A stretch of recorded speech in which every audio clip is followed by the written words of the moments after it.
అట్లు ఆ విధముగా ఆయన అద్భుత కార్యాలు చేసేవాడు, మహా ఆశ్చర్య కార్యములు జరిగించేవాడు, భూమి మీద వర్షాన్ని కురిపించేవాడు, భూమిని పంటలు పండించేటటువంటి దేవుడుగా ఉంటూ ఉండేటటువంటి విధానంగా ఆధారుడనే మానవులమైనటువంటి మనము, లేదంటే దేవుని మీద విశ్వాసం ఉంచినటువంటి మనము, దేవుని మీద నమ్మకం ఉంచినటువంటి మన విషయంలో దీనులను ఉన్నత స్థలములో ఆయన దీనులను, దిక్కులేని వారిని, దిక్కులేనటువంటి దరిద్రులను ఉన్నత స్థలములో, ఉన్నత స్థానంలో ఉంచేటటువంటి దేవుడిగా మనకు కనిపిస్తాడు. దేవునికి స్తోత్రం.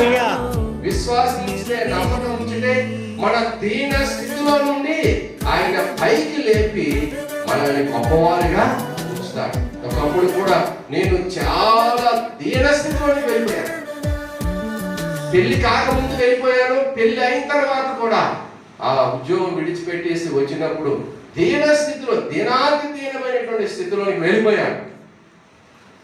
అందరూ అనుకున్నారు కామేశ్వరప్పటి అయిపోయింది, ఇంకా వీడు మరి లేవలేడు, వీడు బ్రతుకు అయిపోయింది అనేటటువంటి వారు అనేకులు నాకు తెలుసు.